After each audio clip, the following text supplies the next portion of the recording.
नमस्कार मित्रों, एक बार फिर से श्री राम कोचिंग के डिजिटल प्लेटफॉर्म पर मैं लक्ष्मण चारण आप सबका हार्दिक स्वागत करता हूं।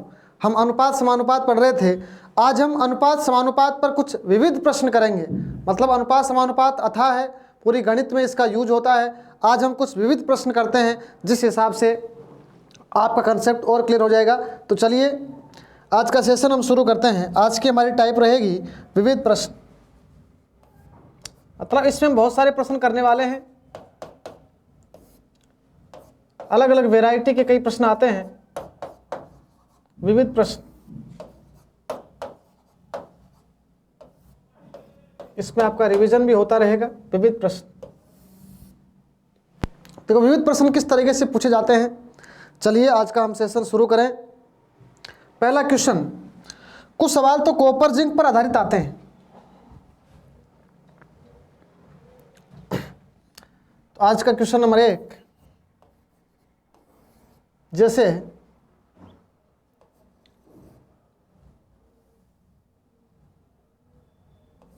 साठ किलोग्राम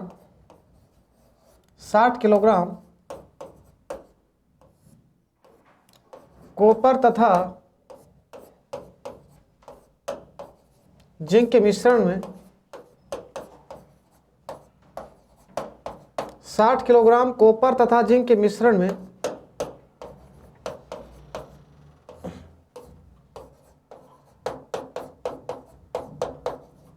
कॉपर तथा जिंक का अनुपात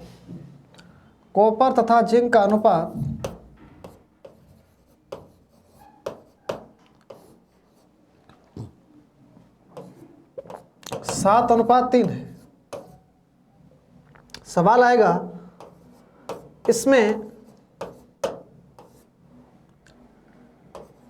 कितना कॉपर हटा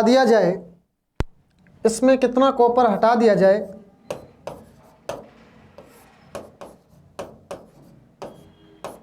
कि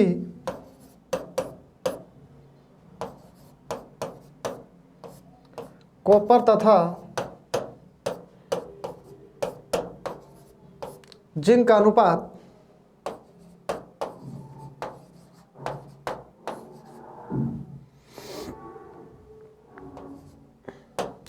5:3 हो जाए। 5:3 हो जाए। इसको हम दो तरीके से कर सकते हैं। एक तो हम इसको बेसिक से कर सकते हैं, एक इसको अनुपात से कर सकते हैं। तो पहले चलो हम इसका मैं आपको बेसिक समझाता हूं, फिर आप अनुपात से कर लेना। तो बेसिक इसका क्या होता है, 60 किलोग्राम कॉपर तथा जिंक के मिश्रण में कॉपर तथा जिंक का अनुपात 7:3। मतलब टोटल कितना है, देखो 10, टोटल 10 है। 10 बराबर 60, तो 1 बराबर 6 है। देखो यहाँ से समझेंगे, पहले टोटल 60 था, पहले टोटल 10 था, तो सवाल सीधा हो जाएगा। 10 बराबर 60, तो बताओ 1 बराबर कितना है, 6। इसका मतलब टोटल कॉपर कितना था, 60 में से 7 है, 1 बराबर 6, तो 7 6 42। जिंक कितना है, 3, 1 बराबर 6 18। ये पहले रेशियो हमें दिया हुआ। अब सवाल में क्या पूछा गया है, इसमें कितना कॉपर हटा दिया जाए। कॉपर हटाना है तो कॉपर ये ऊपर वाला है, देखो ऊपर वाला तो है कॉपर, ध्यान रखना, के लिख देता हूं। नीचे वाला मान लो जिंक है। तो सवाल में ये पूछा गया है कि कितना कॉपर हटा दिया जाए, तो माइनस कर दूंगा। मान लो अक्स, नया अनुपात कितना हो जाए, 5:3, तो ये नया रेशियो बन गया 5/3। सवाल खत्म। अब सवाल को सिर्फ क्या करना है, क्रॉस मल्टीप्लाई करके उत्तर निकाल लेते हैं। देखो सीधा कैसे करते हैं, 3 6 18, तो 42 माइनस अक्स बराबर 6 5 30। अब देखो आप, अक्स बराबर 42 में से 30 गया, कितना आ गया, 12, उत्तर आ गया। तो 12 किलोग्राम कॉपर क्या कर दिया गया था, हटा दिया गया था। तो कंसेप्ट समझ में आ गया होगा। हम क्या करते हैं, बेसिक कैसे निकालते हैं, 10 बराबर 60, 1 बराबर 6, तो 7 बराबर 42, 3 बराबर 18। फिर आपको मिलाने की बात करें तो प्लस कर दो, हटाने की बात करें तो माइनस कर दो। तो ये तो था इसका बेसिक तरीका। अब हम इसका अनुपात का तरीका सीख लेते हैं। देखो अनुपात का तरीका इसका क्या होता है, मतलब जो मान नियत होता है उसको बराबर किया जाता है। बताओ यार नियत कौन है, देखो कितना कॉपर हटा दिया जाए, मतलब बदलाव किसके साथ किया हमने, कॉपर के साथ, जिंक को तो छेड़ा ही नहीं। इसका मतलब पहले जो जिंक का अनुपात था बाद में वही रहेगा। तो इसका कंसेप्ट ये है, जिंक नियत रहेगा, मतलब जिंक क्या रहेगा, नियत। नियत का मतलब होता है पहले जिंक का अनुपात और बाद में जिंक का अनुपात बराबर होना चाहिए। नियत का मतलब अनुपात बराबर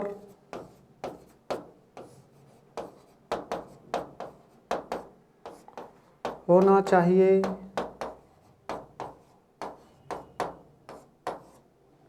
अब अनुपात बराबर है क्या वो देखो, पहले इधर देखो, सवाल को सोल्व कर रहे हैं। पहले अनुपात कितना था, देखो ये कॉपर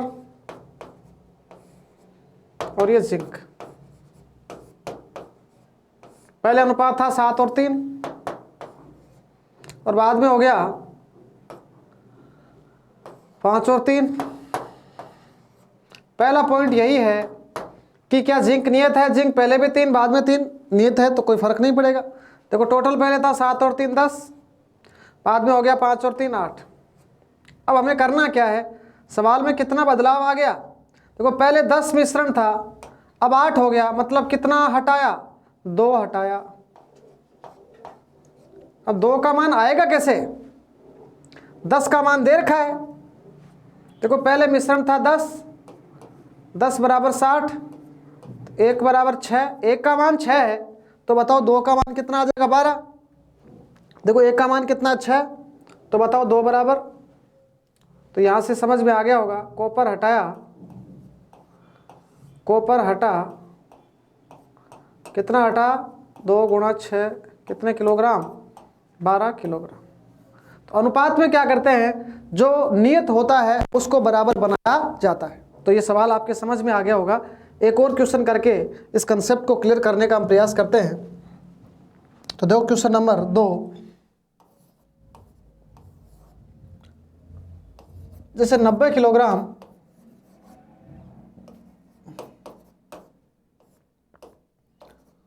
कॉपर तथा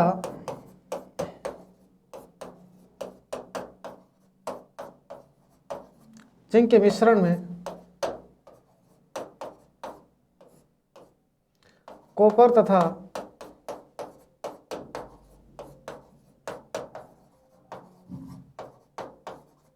जिंक का अनुपात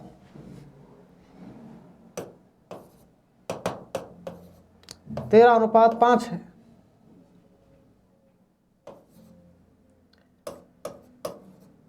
इसमें से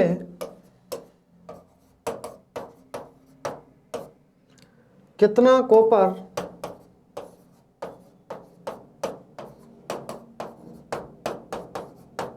हटा दिया जाए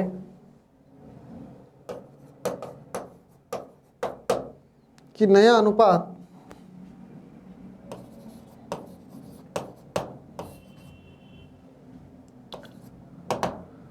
9:5 बन जाए।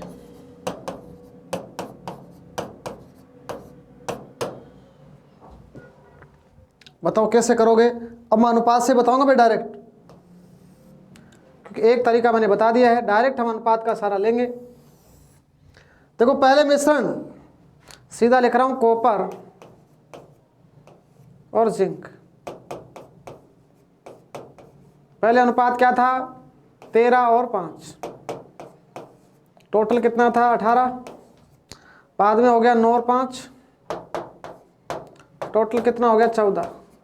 किसको नियत करना है, कॉपर हटा दिया जाए, हटाने की बात कॉपर की हुई है, जिंक के साथ कोई छेड़छाड़ नहीं, कोई बदलाव नहीं, जिंक नियत बना हुआ है। देखो जिंक पहले भी 5 है बाद में 5 है, इसका मतलब सीधा उत्तर लिखेंगे, पहले मिश्रण था 18 बाद में 14, कितना 4 हटा दिया। अब सीधा उत्तर लिखूंगा, देखो मैं इसको, पहले 90 था, 90 किसका मान है 18 का, 90/18 गुणा 4, 18 5 90, तो 5 गुणा 4 कितना आ गया बताओ, 20 किलोग्राम। तो 20 किलोग्राम कॉपर क्या कर दिया गया था, हटा दिया गया था। तो ये तो हमने हटाने के सवाल कर दिए। कई बार मिलाने पे आधारित सवाल भी आ जाता है, तो चलो मिलाने वाले सवाल भी कर लेते हैं। तो चलो हम तीसरा क्वेश्चन करते हैं जिसमें मिलाने की बात होगी। क्वेश्चन नंबर 3 देखें।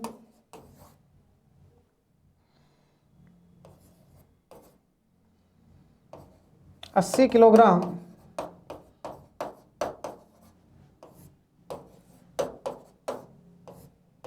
कॉपर तथा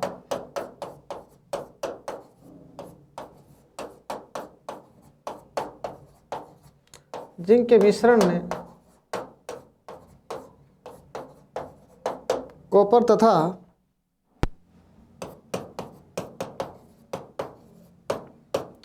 जिंक का अनुपात 13:3 है।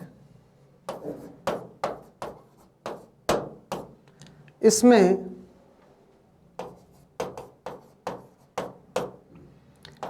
कितना कॉपर मिलाया जाए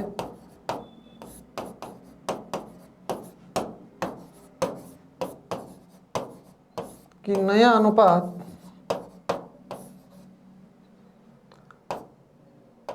17:3 हो जाए।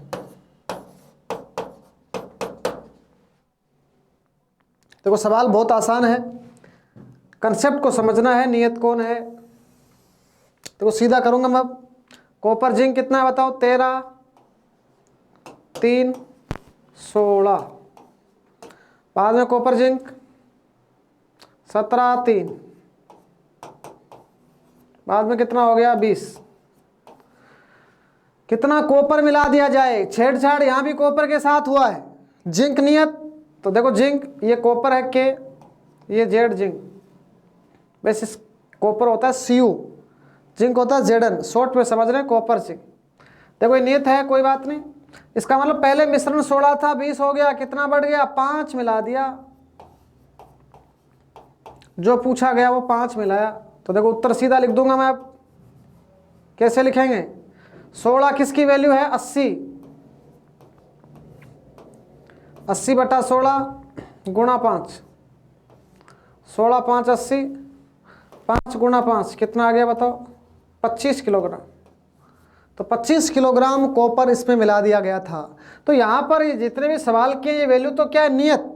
कई बार नियत नहीं भी होती है तो उसको नियत बना लिया जाता है। कई बार नियत नहीं होती है तो उसको कांस्टेंट बनाते हैं। देखो कैसे बनाते हैं, वो बनाना भी मैं आपको सिखा देता हूँ। चलो अगले सेशन में यही सीखेंगे हम। जैसे मान लो पहले अनुपात दिया हुआ है कॉपर जिंक का, ये है 7:3। ये पहले अनुपात है। बाद में मान लो कोई नया रेशियो आ गया, ये आ गया मान लो 5:। अब मान लो मैं कॉपर, ये कॉपर है, मान लो ये कॉपर है और ये क्या है? जिंक। मैं बोलूं जिंक को नियत करो। किसको नियत करो? जिंक को। तो बताओ जिंक को नियत कैसे करेंगे? नियत करने का मतलब होता है 3 को गुणा करना है 2 से और 2 को 3 से। अब गणित का नियम होता है, अगर ये 2 से गुणा हुआ है तो ये भी 2 से गुणा हो जाएगा, और ये 3 से गुणा हुआ है तो ये भी 3 से गुणा हो जाएगा। अब देखो आप टोटल कितना हो गया? 10 दूना 20, और ये कितना हो गया? 7 तिया 21। इसका मतलब 20 से कितना हो गया? 21। इसका मतलब कितना मिलाया गया था? 1 मिलाया गया था। मतलब यहाँ नियत इस तरीके से करते हैं। जिंक को नियत कर सकते हैं, कॉपर को नियत कर सकते हैं। जैसे एक कंसेप्ट और समझो। जैसे मान लो कॉपर जिंक का रेशियो दिया गया है 7:5 दिया गया है। बाद में जो रेशियो बन गया वो मान लो बन गया 4:3 बन गया। कोई आपसे बोले जिंक को नियत करना है तो बताओ कैसे करोगे? 3 को गुणा 5 को गुणा करना 3 से और इसको 5 से। पहले कितना था? 5 और 7 12, और ये 4 और 3 7। अब गणित कहती है ये भी 3 से गुणा हो जाएगा और ये 5 से। तो कितना हो गया? 12 तिया 36, 7 5 35। तो कितना बढ़ गया? 1 बढ़ गया। तो ध्यान रखना कई बार हमें गुणा करके भी रेशियो को बैलेंस करना पड़ सकता है। ऐसा सवाल भी चलो हम एक कर लेते हैं। तो चलिए एक ऐसा सवाल, कितने सवाल हमने कर लिए हैं? 3 सवाल। चौथा सवाल देखो, क्वेश्चन नंबर 4। अब की बार दूध पानी का सवाल लिख लो। मतलब 100 लीटर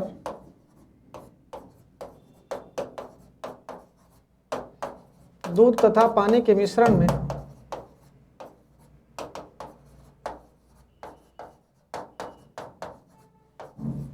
दूध तथा 100 लीटर दूध तथा पानी के मिश्रण में दूध तथा पानी का अनुपात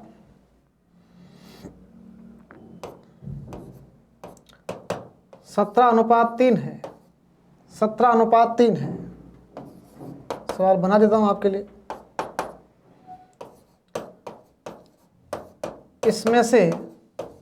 इसमें से कितना, इसमें जोड़ने की बात करेंगे। चलो, इसमें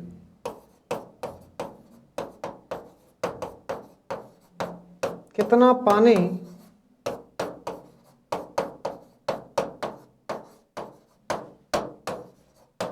मिला दिया जाए, इसमें कितना पानी मिला दिया जाए, इसको मिला देते हैं हम।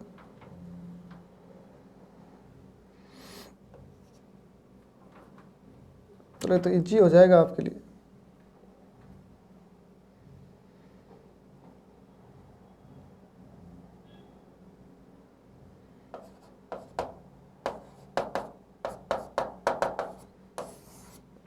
इसमें कितना पानी मिला दिया जाए कि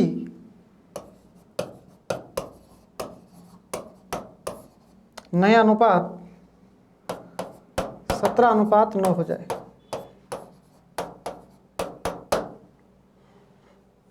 आसानी है, इसमें भी वैल्यू बनी बनाई मिल गई आपको। देखो समझो, इसका डायरेक्ट करते हैं। बताओ पहले कितना था, 17 और 3, ये मिल्क ये वाटर। बाद में भी 17:9। बताओ नियत कौन है, पानी मिलाना है। मिल्क नियत 17 पहले से नियत है। 17 और 3 20, 17 और 9, 17 और 9 कितने होते हैं, 26। कितना मिल गया बताओ, 20 से 26 कितना मिलाया बताओ,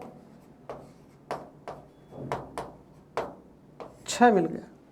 तो उत्तर कैसे लिखेंगे, 20 का मान दिया हुआ है कितना, 100 मान है 20 का, गुणा 6, 20 5 100, तो 6 5 30। मतलब 30 लीटर पानी इसमें क्या कर दिया गया था, मिला दिया गया था। तो सवाल का कंसेप्ट समझ में आ गया होगा। हम मिलाने और हटाने की बात कर रहे हैं। चलो एक क्वेश्चन इसका और कर लेते हैं, लास्ट क्वेश्चन, क्वेश्चन नंबर 5।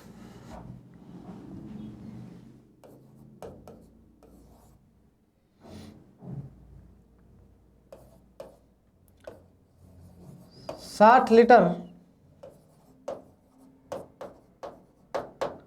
दूध तथा पानी के मिश्रण में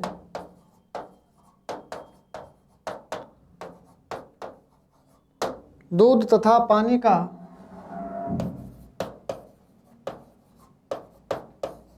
अनुपात 11:1 है।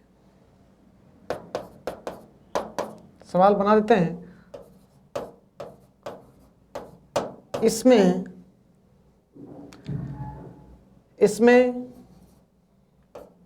कितना दूध हटा दिया जाए, इसमें कितना दूध हटा दिया जाए कि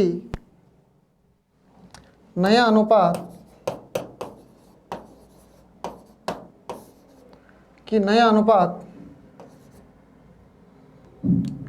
9:1 हो जाए। बताओ, सीधा करो इसको। पहले कितना था, 11:1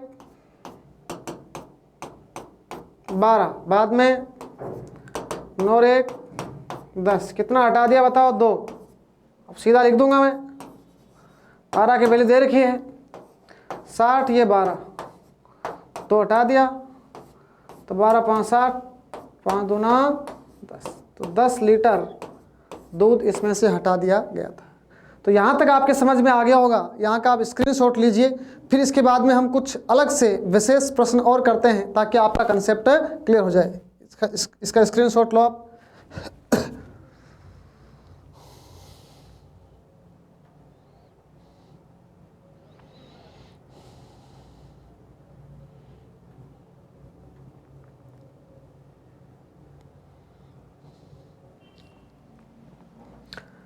नोट कर लिया होगा। अब देखो कुछ विविध प्रश्न देखो आप, क्वेश्चन नंबर 6 देखो, आप नोट करेंगे इसको। क्वेश्चन नंबर 6 बहुत अच्छा सवाल है भाई। मतलब 1 वर्ष पहले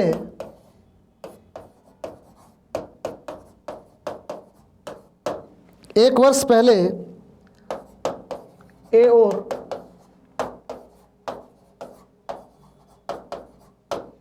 बी की 1 वर्ष पहले ए और बी की आय का अनुपात 3:5 था। अब देखो उनकी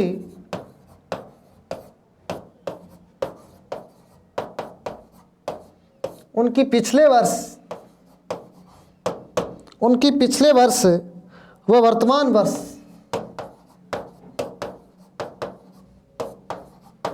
ऐसे सवाल एक बार आए थे। पिछले वर्ष व वर्तमान वर्ष की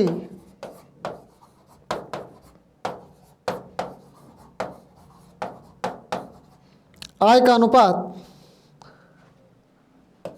2:3 तथा 4:5 है। अगर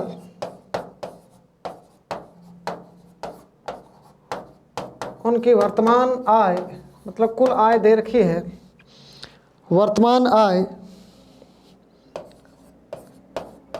8600 रुपये है, तो आपको बतानी है एक की वर्तमान आय। एक की वर्तमान आय आपको बतानी है। अब देखो इस कंसेप्ट को समझना आप, बहुत ही अच्छा सवाल। इस सवाल में खास बात क्या है, 2 जगह पिछला है। देखो 1 वर्ष पहले ए और बी की आय का रेशियो क्या है, 3:5। और इसमें ये रेशियो किसका है, 2 3, मतलब पिछले 2 वर्तमान 3, या पिछला 4 वर्तमान 5। देखो इस कंसेप्ट को समझना, मतलब हम पिछले 2 बार आते हैं तो उनको बैलेंस कैसे करते हैं। देखो इसका तरीका देखो, ए और बी की आय का पिछले वर्ष का क्या है, 3:5। ध्यान से समझना, ये कितना है बताओ, 3:5। ये पिछला है ना, मतलब ये 1 साल पहले, मतलब पिछला वर्ष है। ये भी क्या है, पिछला वर्ष। अब देखो जो आपको सवाल में क्या दिया हुआ है, ध्यान से समझना। सवाल कहता है पिछला और वर्तमान। देखो सवाल में जो डाटा दिए हुए हैं, पिछला और वर्तमान, ध्यान से समझना, पिछला और वर्तमान। पिछला वर्तमान कितना है, 2 और 3। फिर एक और पिछला वर्तमान, ये बी की बात है। ये जानकारी ए के लिए है और ये जानकारी बी के लिए। पिछला वर्तमान कितना है, 4 और 5। अब देखो इस सवाल में 3 अनुपात है। ये अनुपात तो पिछले का है और ये अनुपात पिछला किसके साथ में, वर्तमान के साथ में। देखो इस सवाल को करने का तरीका क्या होता है, हम क्या करते हैं, पिछला 2 जगह है, इनको बैलेंस करते हैं। तो यहाँ देखो ये पिछला कितना है, ध्यान से समझना। अब इसका देखो कलर चेंज कर रहा हूं मैं। ये पिछला 2, ये पिछला कितना है, 4। पहले इनका लघुत्तम लो। 2 और 4 का लघुत्तम क्या आता है, 4 ही आता है। देखो ध्यान समझना, 2 और 4 का लघुत्तम 4। 4 से दोनों को गुणा कर दो इनको। देखो 4 से गुणा कर रहा हूं मैं, ये 4 से गुणा हो गया। अब बताओ टोटल पिछला कितना हो गया, 12। ये ए का पिछला 12 है, बी का पिछला भी क्या है 20।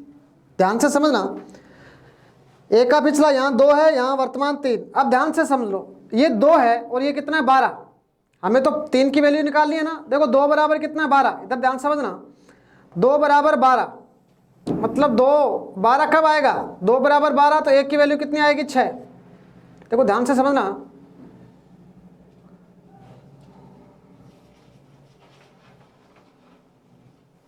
देखो देखो इधर से 2 बराबर 12 तो 1 बराबर 6, 2 बराबर 12 1 बराबर 6। हमें तो वर्तमान 3 है, मतलब इसके हिसाब से क्या आएगा, देखो 1 बराबर 6 तो 3 बराबर, ये काम में लेना है, तो वर्तमान 3 नहीं होगा, 1 बराबर 6 तो 3 बराबर, मतलब 1 की वर्तमान कितनी है 18। इसी तरीके से बी की देखो, पिछला कितना है बी का 20 और ये 4, तो 4 नहीं है, 4 बराबर क्या है 20, 4 बराबर 20, तो बताओ 1 बराबर कितना आया 5। 1 बराबर 5 है तो वर्तमान ये 5 है, ध्यान से समझना, 1 बराबर 5 तो 5 बराबर कितना आ गया 25। यही सवाल की खास बात होती है। इसका मतलब ये हुआ जो ए की वर्तमान है वो 18 है और बी की वर्तमान क्या है 25। एक बार दोबारा समझना, सबसे पहले पिछला 2 4 लघुत्तम आया 4 से गुणा कर दिया तो पिछला बन गया 12 और यहाँ बन गया 20। अब हमें अनुपातों को बैलेंस करना है। देखो बैलेंस कैसे करते हैं, ये 12 है तो 2 का 12 कैसे बनेगा, 2 बराबर 12 1 बराबर 6, तो 1 बराबर 6 तो वर्तमान तो 3 है, तो 3 बराबर 18। यहाँ देखो ये पिछला 4 है, 4 बराबर 20 तो 1 बराबर 5 तो 25। अब देखो सवाल सोल्व हो गया है। अब मैं क्या करूँगा, टोटल आय मेरे को दे रखी है 8600, ये टोटल कितनी है 18 और 25। देखो सीधा देखो, वर्तमान 18 और 25, 18 और 25 कितने होते हैं 43, तो 43 बराबर कितना दे रखा है 8600, 1 बराबर 200। 1 अगर 200 है तो 1 की वर्तमान ये रही, 1 की वर्तमान 18 है, 1 बराबर 200 तो 1 की वर्तमान आएगी 200 गुणा 18 कितनी आ जाएगी 3600 रुपये आ जाएगी। तो इस सवाल को समझने का तरीका होता है, पहले पिछला और पिछला जो रेशियो होता है उसको बैलेंस किया जाता है। बैलेंस अगर आपने कर लिया तो फिर तो सवाल बहुत आसान हो जाएगा। तो ये सवाल आपके समझ में आ गया होगा, इसका नोट करें आप। इसके बाद में एक और अच्छा सवाल आपको लिखवाता हूँ।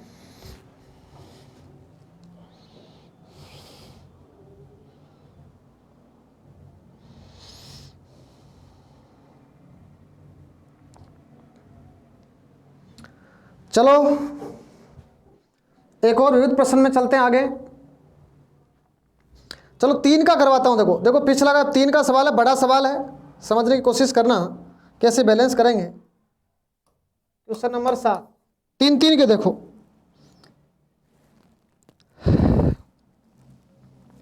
ए बी सी की मतलब 3 है, ए बी तथा सी की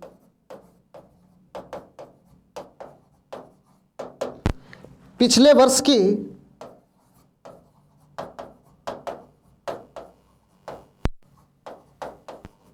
आय का अनुपात 3 4 5। अब देखो तीनों के अलग अलग, जबकि उनकी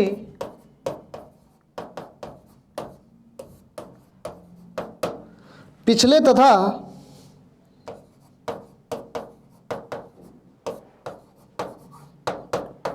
वर्तमान वर्ष की आय का रेशियो,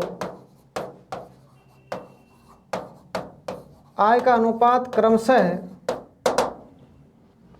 4 5। देखो 4 5 मतलब पिछला 4 वर्तमान 5, 2 3 मतलब पिछला 2 वर्तमान 3, 3 4 मतलब पिछला 3 वर्तमान 4 है।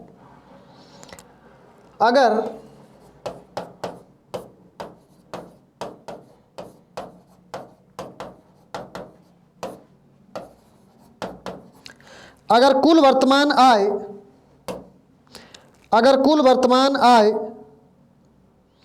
98,500 रुपये है तो बी की वर्तमान आय आपको बतानी है। देखो बहुत ही बेहतरीन सवाल जिसमें 3 रेशो को बैलेंस करना है। देखो सवाल आपको मिल जाएंगे, इसका कंसेप्ट समझना बड़ी बात है। इसमें देखो पहले लाइन है वो पिछले वर्ष की है, देखो पिछले 3 है, ध्यान से समझना, ये पिछले 3 दिए हुए ABC के 3 पिछले हैं, 3 4 और है। एक तो इस कंसेप्ट को समझना है, ये A का पिछला है। अब देखो फिर वर्तमान पिछला 2-2 का रेशियो, देखो एक के 2 टुकड़े कर रहा हूं मैं, एक इसमें वर्तमान है एक पिछला है। वर्तमान कितना है, देखो वर्तमान पिछला पिछला 4, वर्तमान कितना है 5। इसी तरीके से बी को देखो, पिछला 3 वर्तमान 2, सी का पिछला 3 वर्तमान 4। ये इनके अलग अलग रेशियो, ये ए है, ये बी और ये सी। तो यहां पर ध्यान से समझने वाली बात यह है, यहां देखो 3 पिछले हैं, ये 4 भी पिछला इसका, 2 और 3। सबसे पहले हम क्या करते हैं, इनको बैलेंस करना चाहते हैं तो हम क्या करते हैं, इस संख्या को पहले बड़ा बनाते हैं। तो 4, 2 और 3 का लघुत्तम कितना आता है बताओ, 12। देखो 4, 2, 3 जो पिछले होते हैं उनका लघुत्तम लेते हैं, जो मिक्स में होते हैं। 4, 2, 3 का लघुत्तम 12, तो पहले 12 से इसको गुणा कर दूंगा मैं। देखो 12 से गुणा करूंगा, चलो ब्लैक से कर देते हैं अब। ये 12 से गुणा मतलब ये कितना हो गया 36, ये 12 से गुणा 48, ये 12 5 60। मतलब ये काम पहले करना होता है, फिर सवाल बहुत आसान हो जाता है। देखो 4, 2, 3 का लघुत्तम आया 12, 12 से गुणा कर दो पिछले को, पिछले वालों का लघुत्तम लेकर पिछले वालों को गुणा कर दिया। अब देखो सवाल बन गया, पिछला यहाँ तो 4 है और यहाँ 36 है, 4 बराबर 36। देखो 4 बराबर 36, 1 बराबर 9। अब 1 बराबर 9 है तो वर्तमान तो 5 है, 1 बराबर 9 तो वर्तमान कितना आ गया, 1 बराबर 9 तो 5 बराबर, ये देखो एक ही वर्तमान 45 है। इसी तरीके से देखो बी का पिछला तो 2 है और यहाँ कितना 12 चौक 48। देखो 2 बराबर 48, 1 बराबर कितना आ गया 24।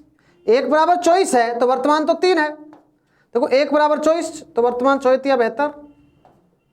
इसी तरीके से सी का पिछला तो 3 है और ये देखो 12 5 60, 3 बराबर 60 है तो 1 बराबर कितना आ गया 20।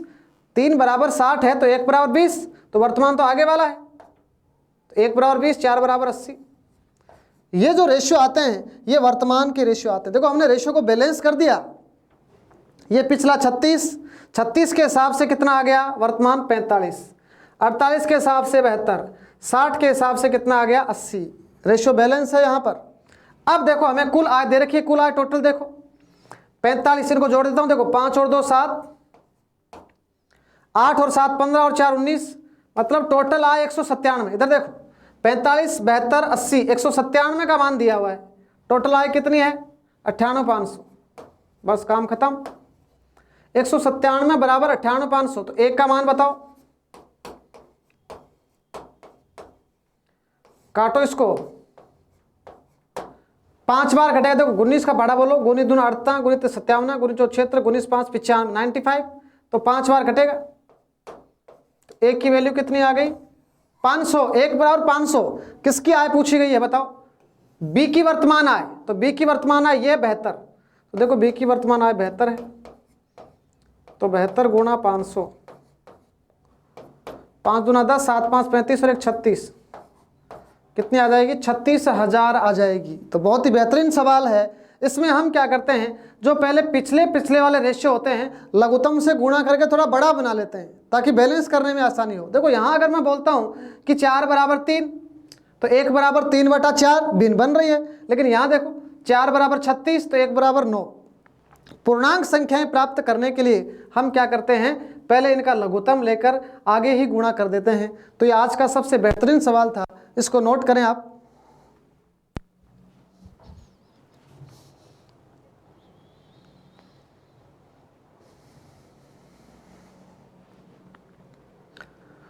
नोट कर लिया होगा। चलो एक इससे भी अच्छा सवाल और कराता हूं। विविध प्रश्न का मतलब होता है जिसमें सारे कंसेप्ट आपके क्लियर होने चाहिए।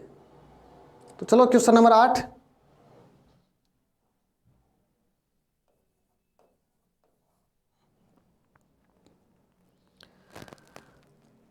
ABC A, B तथा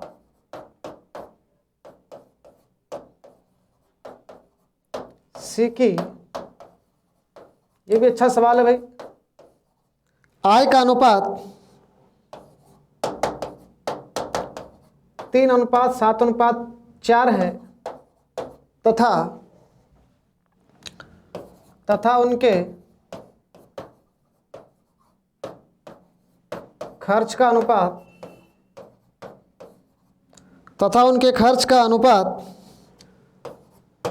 4:3:5 है। यदि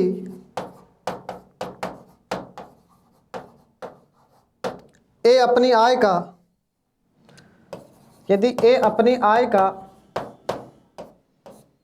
1/7 भाग बचाता है, यदि A अपनी आय का 1/7 भाग बचाता है तो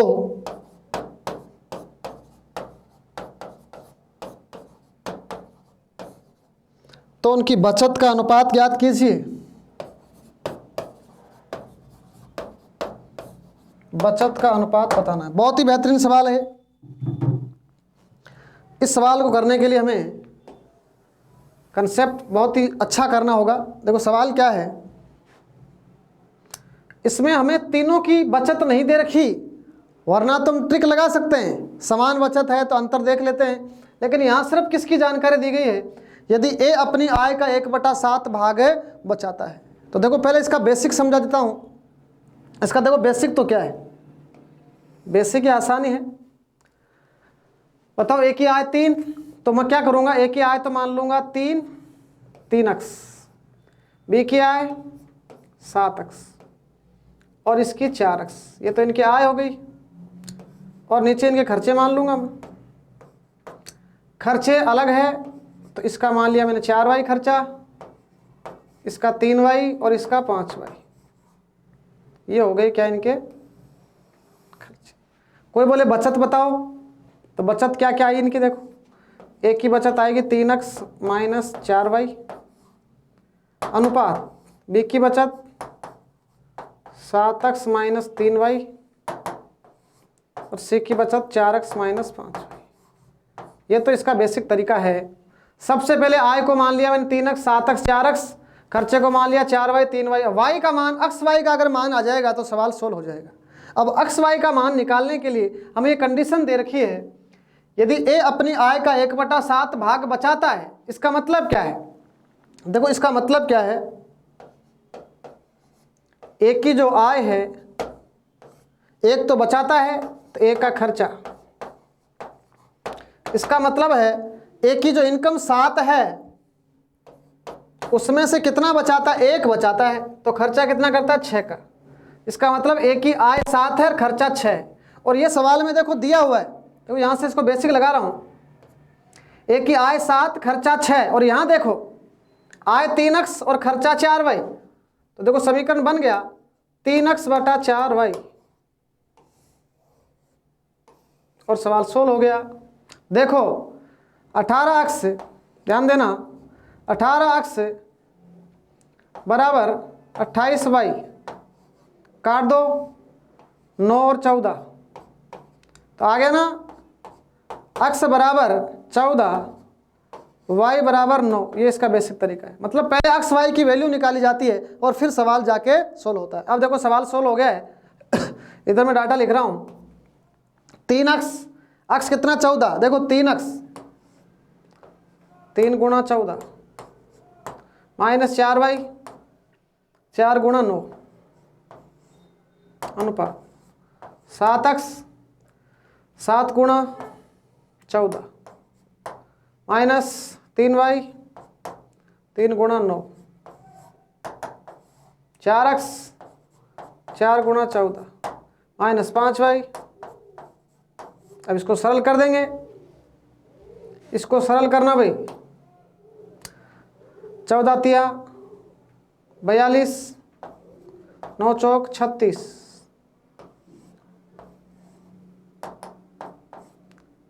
14 7 98, 9 3 27, 14 4 56, 9 5 45। अब उत्तर आ गया देखो, 42 में से 36 गया 6 बच गया 6, इधर 8 में से 7 गया 1, 9 में से 2 गया 7, 71, 11। तो रेशियो क्या आएगा 6:71:11 आएगा। तो ये बात आपके समझ में आई होगी। मतलब हम सीधा करते हैं 3x 7x 4x 4y 3y 5y। बचत क्या होती है, ये बचत है, बचत होती है आय माइनस खर्च, आय माइनस खर्च, आय माइनस खर्च, आय माइनस खर्च। अब एक्स वाई की वैल्यू कहाँ से निकालते हैं? एक्स वाई की वैल्यू के लिए कंडीशन दे रखी है, एक की आय तो 7 है, खर्चा 6 है, मतलब 7/6 दिया हुआ है। वो किसके बराबर होगा? 3x/4y। तो बताओ, एक्स तो आ गया 14, वाई कितना आ गया? 9 आ गया। तो ये कंसेप्ट आपके समझ में आया होगा। ये बहुत ही बेहतरीन सवाल होता है। अब इसको आप रेशियो से भी कर सकते हैं। देखो, ये तो पहला तरीका मैंने बताया है, कई इसको रेशियो से करते हैं। रेशियो से कैसे करते हैं, इसको मिटा देता हूं मैं, कोशिश करना रेशियो से भी समझने की। देखो, रेशियो से हम क्या करते हैं रेशियो में भी यही खास बात होती है। देखो, एक की आय अभी जो बताई मैंने, एक की आय तो कितनी है 7, और एक का खर्चा कितना है बताओ? मतलब एक की आय और एक के खर्च का रेशियो हमें बनाना है 7:6। वो कैसे बनाएंगे? देखो, आपको क्या दे रखा है पहले? 3, 7 और 4, ये आय है। खर्च बताओ कितना दे रखा है? 4, 3, 5। अब देखो कैसे करते हैं। सबसे पहले हमें एक की आय 7 बनानी है, खर्चा 6 बनाना है। ये तभी बनेगा जब इसका अनुपात 1:1 होगा। पहले इसको 1:1 में बनाऊंगा। तो 1:1 बनाने का तरीका होता है क्रॉस मल्टीप्लाई करो। देखो ध्यान से समझना, अब नई कलाकारी कर रहे हैं हम। 1:1 बनाएंगे तो ये 4 से गुणा हो गया। देखो ये बन गया 1:1, 12/12, 1:1 बन गया। तो गणित कहती है इसको भी किससे गुणा करो आप? 4 से। इसको भी 4 से। ये 3 से हुआ है, तो ये भी 3 से, और ये भी 3 से। अब क्या करना है? अब हमें एक ही आय तो 7 करनी है, तो 7 कैसे होगी? 7 से गुणा और करना होगा। इसके खर्चा 6 करना है तो इसको 6 से। मतलब हमें आय और खर्चे का रेशियो 7:6 रखना है। तो आय को 7 से गुणा करो, खर्चे को 6 से। मतलब ये भी 7 से, ये 6 से, ये 7 से और ये 6 से। अब बाद में सरल करना है, मतलब गुणा तो इसमें भी करना पड़ेगा। देखो यहाँ गुणा करना पड़ेगा। 7 चौक 28, देखो 7 चौक 28 84। अब इसको कर लेना आप, 7 चौक 28 84। इधर देखो 4 3 12, 12 6 72। इसी तरीके से ये सरल हो जाएगा, इसी तरीके से ये सरल हो जाएगा। बाद में इसको आप सरल करोगे तो वही उत्तर आएगा इसका। कितना आएगा? 6:11। तो कंसेप्ट यही है, आप करके देख लेना। चलो, मतलब गुणा थोड़ा सा बढ़ेगा। 7 चौक 28, 28 गुणा 7, 8 7 56, 7 दूना 14, 8 7 56 का 6, 7 दूना 14 और 5 19, 196 माइनस 3 3 9, 9 6 54। इधर देखो 4 चौक 16, 7 चौक 28, 28 4 112, 15 6 90। अब इनको घटाओगे, फिर आप रेशियो को सरल करोगे तो आएगा 6:71:11। तो ये रेशियो से भी हो सकता है। पहले हम क्या करेंगे? 1:1 बनाएंगे, उसके बाद में हम आय को 7 से गुणा कर देंगे और खर्चे को 6 से गुणा कर देंगे, तो भी अनुपात क्या हो जाएगा? बैलेंस हो जाएगा। तो ये कुछ हमने विविध प्रश्न करे हैं, कुछ और विविध प्रश्न हम करते रहेंगे। तो आज के सेशन में बस इतना ही। अगले सेशन में मिलते हैं, तब तक के लिए नमस्कार, बहुत बहुत शुक्रिया। जय श्री राम।